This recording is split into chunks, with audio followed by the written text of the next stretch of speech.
Assalamualaikum warahmatullahi wabarakatuh. Selamat datang di channel Wattpad Voice. Kali ini saya akan menceritakan tentang kisah mistis pendakian gunung dari Rama Komaruzaman. Langsung saja kita mulai ceritanya. Cus. Sebelumnya perkenalkan, namaku Rama Komaruzaman. Di 3 bagian cerita ke depan adalah ceritaku asli, dan sisanya aku ambil dari narasumber lain. Waktu itu aku masih kerja di Kalideres. Kemudian aku mengajak temanku Zaki, dia seorang teman sedari sekolah, yang kebetulan rumahnya berada di kawasan Taman Nasional Gunung Halimun Salak. Dan aku mengajak satu teman lagi, Aril. Mereka sudah pernah mendaki Gunung Salak Puncak Manik 1. Mereka pun setuju. Awalnya kami hanya bertiga yang akan mendaki, dan kemudian kami jadi 10 orang karena beberapa temanku ada yang ikut. Kami berunding dan setuju menentukan tanggal, yaitu tanggal 3 sampai 4 Agustus. Sepulang kerja aku berangkat menuju rumahku yang di Bogor, dan kebetulan dekat juga dengan jalur pendakian Gunung Salak. Setelah packing malam-malam tanggal 2 Agustus, saya dijemput oleh kawanku Iqwil. Dia menjemput ke rumahku menggunakan sepeda motornya. Kami pun berangkat dan berhenti dulu di rumah Cindy yang baru saya kenal di grup WhatsApp. Di situ juga ada Rena, kawanku sekaligus kakak kelas ketika sekolah. Ada Gema atau kami sering panggil Bocil, dan ada Siva, dia kakaknya Gema. Setelah beres-beres, kami pun berangkat menuju villa kawanku Zaki. Di sana kami disambut oleh Zaki. Pada saat masuk villa, ternyata sudah ada yang lain, Aril, Iwang, dan Caca. Puas ngobrol-ngobrol dan ngopi, kami larut dalam tidur karena besok pendakian akan dimulai pagi-pagi. Pagi tiba, cuacanya cerah sekali, cocok untuk pendakian. Namun teman-temanku ini sebagian belum pada bangun. Haduh, aku langsung bangunin mereka. Langsung mandi, sarapan, setelah itu siap-siap untuk berangkat. Pas mau berangkat, ada seorang kawannya Zaki datang. Dia juga mau ikut kami, namanya Ahan. Jadi anggota kita 11 orang. Kami berangkat selangkah demi selangkah menuju gerbang Curug Cigamea. Di sana ada rombongan-rombongan lain, yaitu rombongan kawanku Reza. Mereka juga banyakan. Setelah berkumpul, kami mulai berangkat menuju gerbang Curug Seribu. Tak seperti jalur pendakian lainnya, kali ini kami memilih jalur pendakian Curug Seribu. Jalur ini belum resmi atau ilegal. Namun, jalur ini biasanya hanya bisa dipakai untuk yang berwisata ke Kawah Ratu saja. Kalau dipakai untuk menuju puncak tidak diperbolehkan.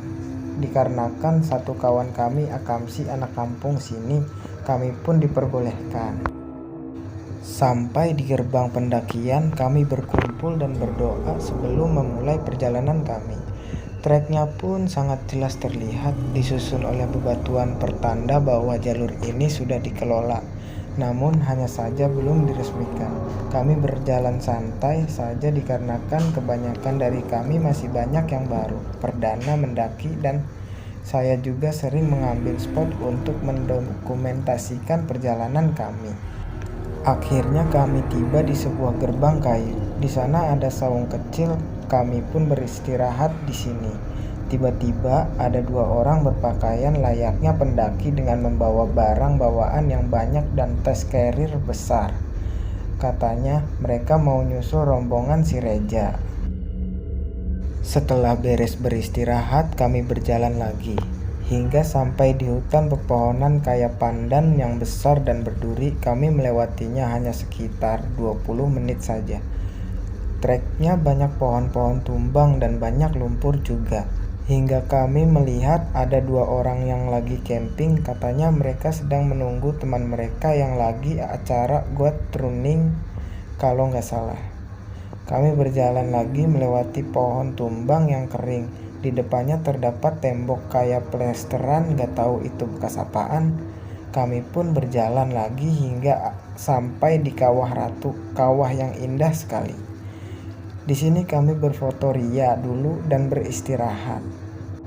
Selepas beristirahat, kami memulai perjalanan lagi melewati kawah tersebut hingga memasuki hutan lagi, melewati helipad, melewati tugu perbatasan Sukabumi Bogor, dan akhirnya tiba di Camp Bajuri. Di sini kami memasak untuk makan siang, sholat dan mengisi air karena di sini adalah tempat sumber air terakhir.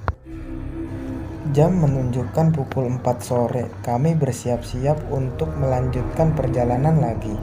Ada seorang bapak-bapak yang menyarankan kami untuk ngecamp di sini saja dan summit pagi-pagi.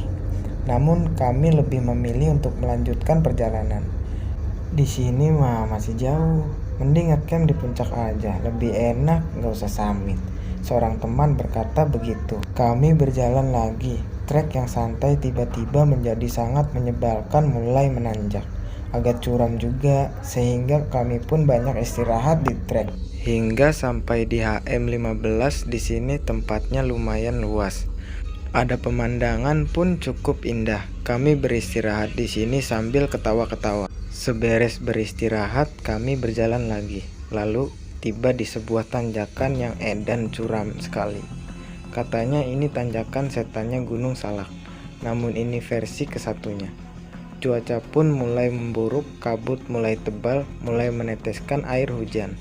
Kami beristirahat di pertengahan jalur menuju HM21. Waktu itu maghrib, kami memasang bivak darurat, memasak mie dan sholat maghrib dulu. Nah, di sini keanehan mulai terjadi.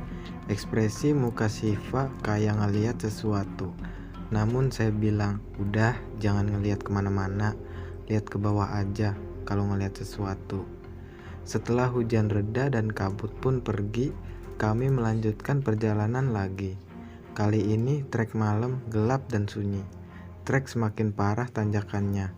Hingga di jalan kami bertemu dengan sekelompok orang yang mau turun. Mereka orang menganjurkan kami mendirikan tenda di pos bayangan saja. Namun kami bersikeras ingin ngecamp di puncak. Kami terus berjalan. Treknya mulai serem. Sekali terlihat di pinggirnya terdapat jurang yang dalam ditambah tanjakan yang mulai kurang aja. Di perjalanan, si Siva sering mengeluh karena tasnya tiba-tiba menjadi berat. Kami berpikiran positif, mungkin kelelahan. Dan pas kami break di jalan menuju HM36, si Silva tiba-tiba bilang, perasaan pengen nangis banget. Kami melarangnya nangis, namun tiba-tiba dia langsung menangis. Tak seperti biasa nangisnya tuh aneh, bukan seperti tangisan yang biasa. Dia nangis sambil ketawa-ketawa dan cekikikan. Ini mah bukan dia, sontak kami. Kami semua pada panik termasuk cewek-cewek yang lain. Mana di kiri kanannya terdapat jurang, aduh kacau pokoknya. Untungnya temanku si Ahan nih tahu ke hal gaib kayak gitu. Akhirnya dia baca-baca surat ayat suci Al-Quran dan alhamdulillah si Siva mulai sadar. Aku bersama si Ahan langsung menuntun si Siva menuju pos bayangan yang letaknya di HM38. Sesampai di sana, ternyata sudah ada rombongan si Reja. Aku langsung berteriak, "Woi, tenda cewek mana? Masukin nih si Siva." Pada saat mau memasukkan si Siva, tiba-tiba dia langsung pingsan. Dia langsung kejang-kejang sambil menggeram. Sontak semuanya yang ada di sana kaget. Cewek rombongan si Reja pun pada keluar semua.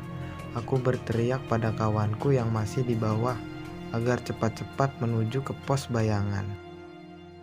Setelah susah payah dibacakan ayat suci Al-Quran, alhamdulillah Siva mulai sadar. Kami langsung kasih minum dan Jaki kawan saya sudah dibekali daun bidara oleh seseorang di kampungnya. Daun bidaranya langsung ditumbuk, dicampurkan ke air dan langsung diminumkan ke Siva. Kami terpaksa harus mendirikan tenda di pos bayangan. Rencana kami gagal mendirikan tenda di puncak, tapi memang lebih baik mendirikan tenda di sini. Kami kebingungan karena lapaknya cuma ada buat satu tenda saja. Tiba-tiba ada rombongan lain, gak tahu orang mana. Dia menawarkan kami mengisikan tendanya yang satu lagi. Dengan senang hati kami menerima tawaran itu. Kalau orangnya baca cerita ini, terima kasih banyak pokoknya. Kami mendirikan satu tenda dan satu bivak seperti biasa. Kami ngopi-ngopi dan memasak makan malam. Di sela-sela ngopi, si Gema adiknya Siva bilang katanya Siva kakaknya memang gampang kemasukan. Tulang belakangnya longgar katanya. Kenapa nggak bilang dari awal, kataku. Kan udah bilang kemarin ke Jaki. Jawab Gema. Ternyata si Jaki nggak cerita soal itu. Aduh, ada-ada aja. Seberes semuanya selesai, kami pun tertidur lelap.